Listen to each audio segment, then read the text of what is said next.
வணக்கம் மக்களே. Champions trophy இறுதி போட்டியில டாஸ் வின் பண்ணி முதல் பேட்டிங்க தேர்வு செஞ்சிருக்காங்க நியூசிலாந்து அணி. அதிரடி தொடக்கத்தை தான் கொடுத்துட்டு இருக்காங்க. அந்த அணிக்காக ரச்சின் ரவீந்திரா, வில் யங் ஜோடி தொடக்க வீரர்களா களம் இறங்கியிருக்காங்க. முதல் ஓவரை முழுமையா எதிர்கொண்ட வில் யங் கடைசி பந்துல பவுண்டரி அடிச்சாரு.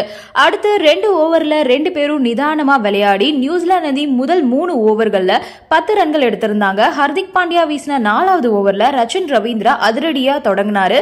அந்த ஓவரோட 4வது பந்த சிக்ஸருக்கு அவரு கடைசியா 2 பந்துகளையுமே பவுண்டரிக்கு விரட்டியிருக்காரு. ஷமி வீசின அடுத்தடுத்த ஓவர்லயும் ரச்சின் 2 பவுண்டரி விளாசினாரு. இதையடுத்து இந்திய அணி அடுத்த ஓவர்லயே மாயாஜால பந்து வீச்சாளரான வருண் சக்கரவர்த்திய உள்ள கொண்டு வந்தாங்க.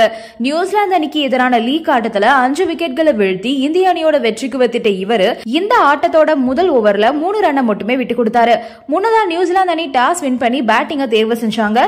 இந்திய அணி கேப்டன் ரோஹித் சர்மா ஒரு நாள் போட்டியில தொடர்ந்து 12வது முறையா டாஸ் இழந்தாரு. இதன் மூலமா வெஸ்ட் இண்டீஸ் சேர்ந்த முன்னாள் ஜாம்பவான் பிரியன் லாராவை அவரு சமன் செஞ்சிருக்கிறதா இணையதள புள்ளி விவரங்கள் தெரிவிக்குது.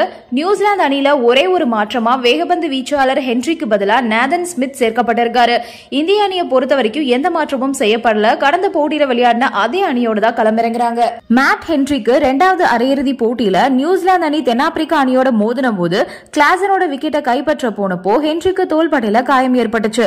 இதனை அடுத்து அவருக்கு ட்ரீட்மெண்ட் கொடுக்கப்பட்டு அவரு ஃபைனல்ல விளையாடுவாரு அப்படின்னு எதிர்பார்க்கப்பட்ட நிலையில அவரோட காயம் சரிவர குணமாகாத நிலையில இப்போ ஹென்ரி ஃபைனல் மேட்ச்ல இருந்து விலக்கப்பட்டிருக்காரு. அவருக்கு பதிலா நேதன் ஸ்மித் சேர்க்கப்பட்டிருக்காரு. இந்தியா நியூசிலாந்து அணிகள் மோதின லீக் மேட்ச்ல இவர் 5 விக்கெட்ஸை கைப்பற்றி இந்திய அணிக்கு பெரிய அச்சுறுத்தலா இருந்தாரு.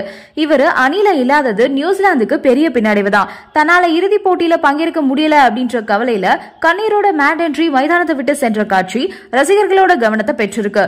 நாட்டுக்காக ஆட முடியல அப்படின்ற கவலை ஒரு வீரருக்கு கண்டிப்பா இருக்கும் இல்லையா? அதனால கண்ணீரோட ஹென்றி போயிருக்காரு. மொத்தமா 25,000 இருக்கைகள் கொண்ட துபாய் மைதானம் முழுமையா நிரம்பி இருக்கு. ரசிகர்கள் உற்சாக வெள்ளத்துல மிதந்துட்டு இருக்காங்க.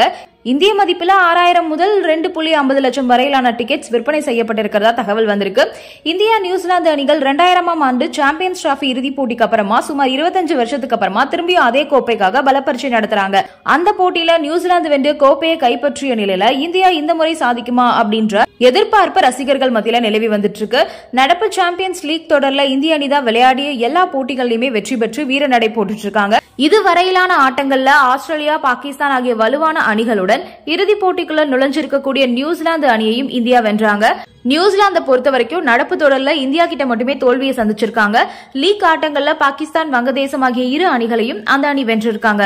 அரையிறுதியில வலுவான தென்னாப்பிரிக்கா அணியையும் தோற்கடிச்சு நியூசிலாந்து இறுதி போட்டிக்கு முன்னேறி இருக்காங்க. பொறுத்திருந்து பார்ப்போம் வெற்றி யாருக்கு அப்படின்னு. நன்றி, வணக்கம்.